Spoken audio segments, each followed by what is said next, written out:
एक बार फिर से स्वागत है दोस्तों आप सभी का हमारे इस यूट्यूब चैनल करियर कंसल्टीज में, जहां हम देते हैं जानकारी आपको करियर और एम्प्लॉयमेंट से जुड़ी। तो करियर और एम्प्लॉयमेंट से जुड़ा ये वीडियो है माइक्रो फाइनेंस इंडस्ट्री के रियलिटी चेक का।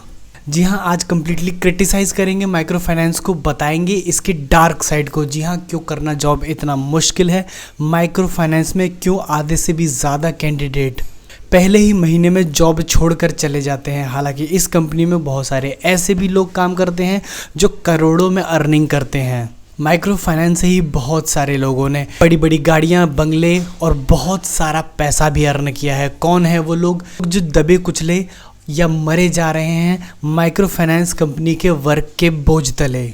तो अगर माइक्रो फाइनेंस कंपनी ज्वाइन करने वाले हो या करेंटली उसमें काम कर रहे हो तो ये वीडियो हो सकता है आपके काम का। तो झटपट से लाइक कर दो और हम इस वीडियो को शुरू करते हैं। सबसे पहले मैं बता दूं, माइक्रो फाइनेंस कंपनी वैसे तो एक सोशल कॉज को प्रमोट करती है, जहां महिलाओं को लोन देते हैं और उनको कार्य के लिए सक्षम बनाते हैं, बट सच्चाई कुछ और ही है।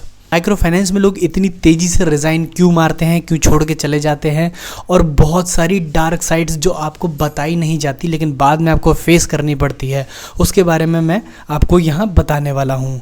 तो माइक्रो फाइनेंस की नौकरी छोड़ करके भागने का सबसे बड़ा कारण है यहाँ पर क्लाइंट लोड। सबसे ज़्यादा क्लाइंट लोड इन कंपनीज में सबसे जूनियर स्टाफ यानी कि फील्ड स्टाफ के ऊपर दिया जाता है, जहाँ हर एक स्टाफ के पास 1500 से लेकर के 3000 क्लाइंट तक होती है।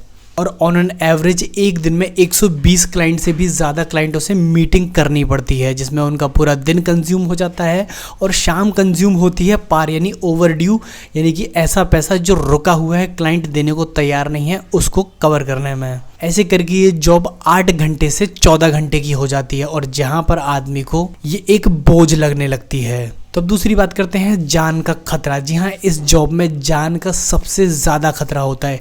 इसका कारण पहला ये कि आप हमेशा कैश लेकर ट्रैवल करते हैं, चाहे आप क्लाइंट से पैसा उठा के लाएं या बैंक में पैसा जमा कराने जाएं या फिर इवन ब्रांच के ही लॉकर में पैसा लेकर के रख रहे हैं, तो भी आप लड़ाई और झगड़े की सबसे बड़ी जड़ को अपने साथ रख रहे हैं। जी हाँ, पैसा।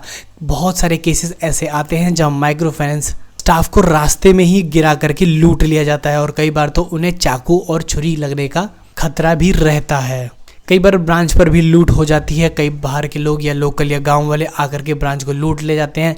इस दौरान ब्रांच मैनेजर और साथ ही बाकी स्टाफ की भी पिटाई कर जाते हैं। कई बार ब्रांच में रहने वाले खुद ही आपस के स्टाफ एक दूसरे से लड़ झगड़ के या किसी लालच के कारण ही पैसा चोरी कर लेते हैं एक दूसरे का, और इस लड़ाई झगड़े में एक दूसरे की कई बार जान पे भी बनाती है। इसके अलावा रास्ते में क्योंकि आप डेली 60 से 70 किलोमीटर ट्रैवल भी करते हैं तो एक्सीडेंट का भी खतरा सबसे ज़्यादा बना रहता है। अब बात करते हैं ओवरड्यू और महिलाओं के द्वारा किए जाने वाले फ्रॉड के बारे में। कंपनी प्रेशर दे करके पैसा तो आपसे ज़्यादा बंटवा देती है। वो कहते हैं कि टारगेट पूरा करना है तो अधिक से अधिक लोन बांटो, और ऐसे में उन लोगों को लोन बढ़ जाता है जिनके बैड इंटेंशन यानी कि बुरे विचारधारा होती है, और ऐसे लोग सिर्फ पैसा लेने आते हैं, वापस देने नहीं आते। तो सबसे बड़ी समस्या जो फील्ड स्टाफ को आती है कि उन लोगों से पैसा वापस लेके आना। इस दौरान कई बार आपके क्लाइंट से मारा पीटी, लड़ाई झगड़ा और गांव में पिटाई कर दिए जाने की भी खबरें आती हैं। अब बात करते हैं सीनियर के प्रेशर और उनके लालच की। जी हाँ, यहाँ पर बड़े बड़े अधिकारी जो कि किसी न किसी रीज़न से कंपनी से रिलेट हैं, या तो उनका पैसा इसमें लगा, या वो सीनियर मैनेजमेंट में काम करते हैं, या वो किसी अच्छे प्रीमियम इंस्टीट्यूट से पढ़ के आए हैं और डायरेक्टली मैनेजमेंट को ज्वाइन करते हैं।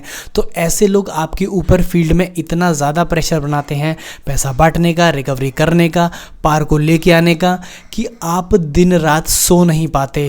पहले वो आपसे 12-12 घंटे फील्ड में काम करवाते हैं, फिर रात को रिपोर्टिंग के नाम पर आपकी खिंचाई की जाती है। इसलिए क्योंकि इन सीनियर्स को अपने आगे वाले बॉस के सामने नंबर बनाने होते हैं। जैसा कि मैंने बताया कि टाइमिंग का इशू यहाँ बहुत ज़्यादा रहता है। तो क्योंकि आपका टारगेट, आपका पार कंप्लीट नहीं हुआ, आपकी ओवरड्यूज बहुत ज़्यादा है, तो आपको छुट्टी मिलने में भी इशू आती है। और क्योंकि आपको ये घर से 150 किलोमीटर दूर पर पोस्टिंग देंगे तो आपके लिए घर जाना भी नामुमकिन सा हो जाता है। हर एक CSO पूरे साल में 4 से 5 बार ही छुट्टी जा पाता है, जिसकी वजह से बच्चे ब्रांच पे ही फ्रस्ट्रेट हो जाते हैं रहते रहते। वह कई बार आपस में लड़ाई करने लगते हैं, पुअर लिविंग कंडीशन होने की वजह से, अच्छा खाना ना होने की वजह से उनकी सेहत पर भी काफ़ी बुरा असर पड़ता है। अब बात करते हैं प्रमोशन और फ्यूचर की। देखिए, फील्ड स्टाफ का जो मैक्सिमम प्रमोशन होता है वो एक टेरिटरी क्रेडिट मैनेजर तक ही हो सकता है, लेकिन मैं बता दूं 100 लोगों के यानी कि 100 लोगों के ऊपर मुश्किल से 5 या 6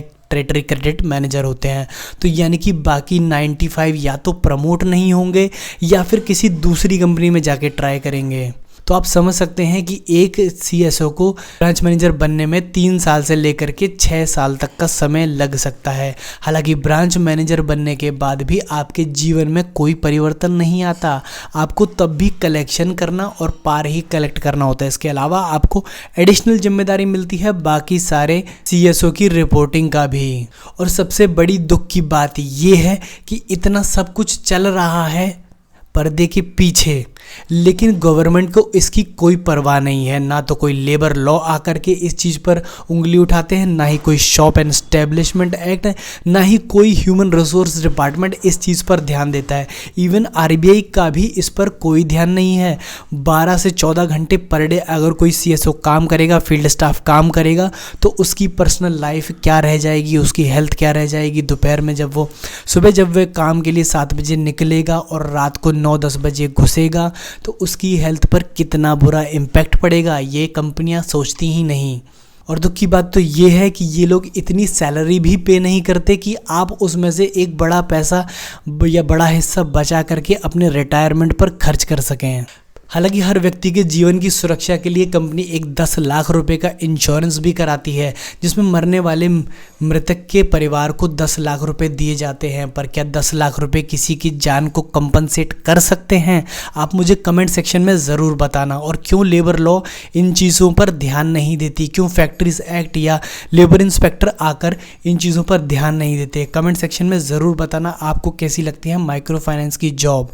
और अगर ये वीडियो पसंद आया हो या पहली बार किसी ने इसके अगेंस्ट में आवाज़ उठाई है और ये काम आपको अच्छा लगा हो, तो वीडियो को ज़रूर लाइक करना और चैनल को सब्सक्राइब करना। और मन करे तो अपने दोस्तों के साथ इस वीडियो को शेयर भी करना, जिससे कि अवेयरनेस चारों तरफ फैले और ये वीडियो मैनेजमेंट तक भी पहुँचे। तब तक के लिए थैंक यू सो मच।